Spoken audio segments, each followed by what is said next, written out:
برای یک لحظه شده خواهر عزیز چادر حیات اثر رو میپرتونه.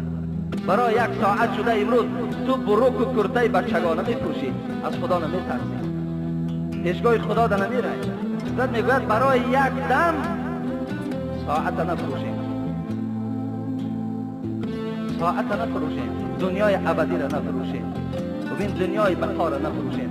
دنیا تنه دادرای عزیز خانیم، تعلیم گیریم، رفتن دانشکده های عالی در خانیم، همه شرایط برایتان مهیا کنیم، لکن خدا و آخرتان فراموش نکنیم.